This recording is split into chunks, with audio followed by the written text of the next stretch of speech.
veja aí as dificuldades que tem.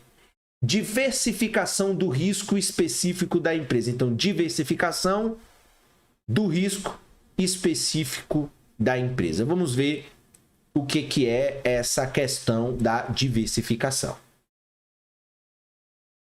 Em 2002, a Enron, uma grande outrora respeitada empresa de energia, né? Ela foi à falência cercada de acusações de fraude e irregularidades contábeis. Vários altos executivos foram processados e condenados à prisão. A parte mais triste da história, contudo, envolveu milhares de empregados dos níveis inferiores. Eles não só perderam seu emprego, mas muitos também perderam toda a sua poupança. Cerca de 2/3 dos fundos de aposentadoria dos empregados estavam em ações da Enron, que perderam todo o valor. Esse caso da Enron foi um escândalo à época nos Estados Unidos. Se há um conselho que as finanças oferecem às pessoas avessas ao risco, é o seguinte: não coloque todos os ovos na mesma cesta. Você talvez já tenha ouvido isso antes, mas as finanças transformaram essa tradicional sabedoria em uma ciência. E essa ciência se chama diversificação. O mercado de seguros é um exemplo de diversificação. Imagine uma cidade com 10 mil proprietários de casas, todos se deparando com o risco de um imóvel pegar fogo. Se alguém fundar uma seguradora e cada pessoa da cidade se tornar tanto acionista quanto portadora da apólice da empresa, todas reduzirão seu risco por meio da diversificação. Cada pessoa estará sujeita agora a 10 mil avos do risco de 10 mil possíveis incêndios, em vez da totalidade do risco de um só incêndio em seu próprio imóvel. A menos que a cidade toda pegue fogo ao mesmo tempo, o exemplo que eu dei, você pode ter situações em que de queimadas, como você tem vários casos na Califórnia em que as cidades são queimadas por inteiro, você aí sim resultaria em um resultado negativo bem complicado. Então, a menos que a cidade toda pegue fogo ao mesmo tempo, o resultado negativo que cada pessoa enfrenta é bem menor. É bem menor eu arcar com 10 mil avos do que com o risco completo de ter que arcar com um incêndio do meu próprio imóvel. Quando as pessoas usam sua poupança para comprar ativos financeiros, elas também podem reduzir o risco por meio da diversificação. A pessoa que compra ações de uma empresa está apostando na lucratividade futura da empresa. Essa aposta, muitas vezes, é de alto risco, porque é difícil prever o destino das empresas. Veja, a Microsoft evoluiu, começando com alguns jovens peritos em computação e chegou a ser uma das mais valiosas empresas do mundo em poucos anos. Já a tal da Enron passou de uma das empresas mais respeitadas do mundo para uma companhia quase sem valor em apenas alguns meses. Felizmente, os acionistas não precisam atrelar sua própria sorte à de uma empresa qualquer. O risco pode ser reduzido fazendo um grande número de apostas menores em vez de um pequeno número de grandes apostas. A figura 2 mostra como o risco de uma carteira de ações depende do número de ações que há em uma carteira. O risco é medido aqui como uma estatística denominada desvio padrão, que você talvez tenha aprendido em uma aula de matemática ou de estatística. Portanto, veja, o desvio padrão ele mede a volatilidade, a variabilidade de uma variável, ou seja, o quanto é provável que a variável ela flutue. Quanto maior for o desvio padrão do retorno de uma carteira, maior será a probabilidade de o retorno ser mais volátil e maior será o risco daquele que mantenha a carteira do que de conseguir o retorno esperado. Então, veja, a figura mostra que o risco de uma carteira de ações cai substancialmente com o aumento do número de ações.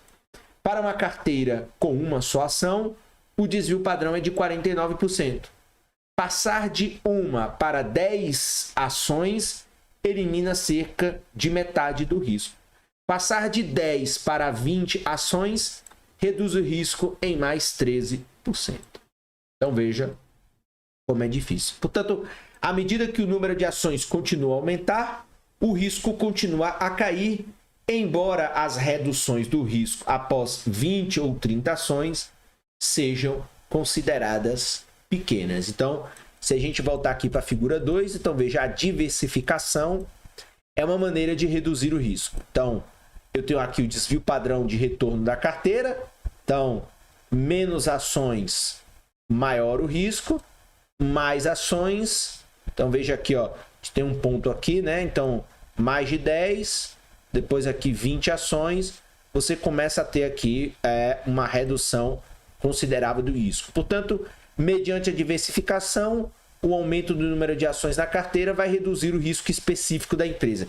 Risco específico quer dizer que, por exemplo, você reduz o risco específico de acontecer algum problema com uma determinada empresa. Então, você pode fazer uma diversificação setorial. Então, você investe em algumas ações de energia, algumas ações de varejo, algumas ações de agronegócio.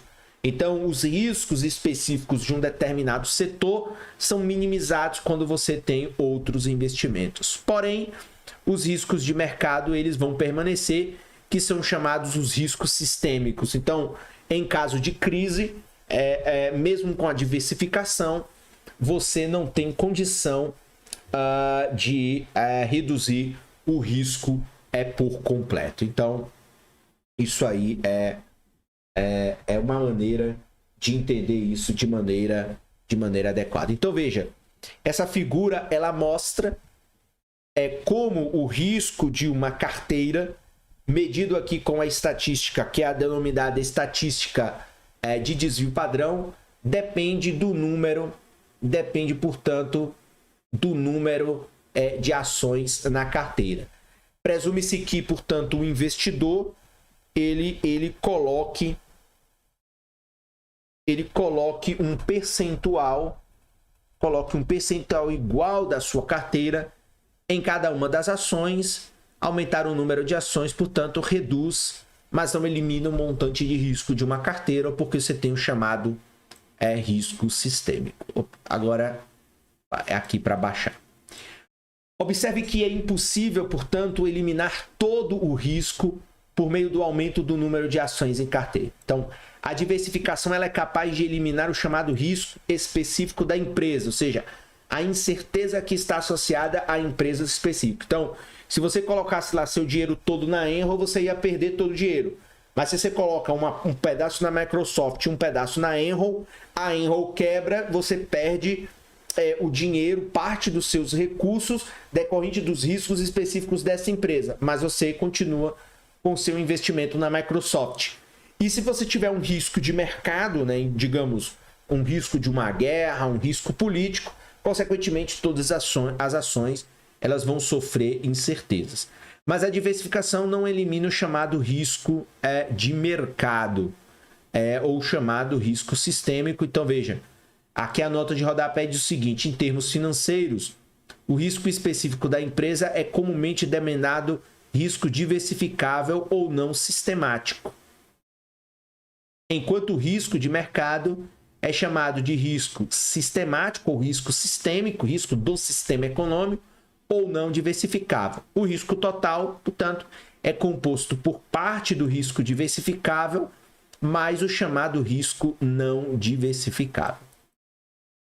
Mas a diversificação, portanto, não pode eliminar o risco de mercado, que é a incerteza associada à economia como um todo, que afeta todas as empresas cujas ações elas são negociadas na Bolsa de Valores. Então, por exemplo, quando uma economia ela entra em recessão, a maioria das empresas apresenta queda nas vendas, redução do lucro e baixo retorno de suas ações. Portanto, a diversificação, nesse caso, reduz o risco dos detentores da ação, o risco sistêmico, mas no caso de uma recessão, você não elimina o risco, porque, consequentemente, toda a economia, todos os setores, todas as empresas vão sofrer consequências deste cenário adverso na economia como um todo, ok?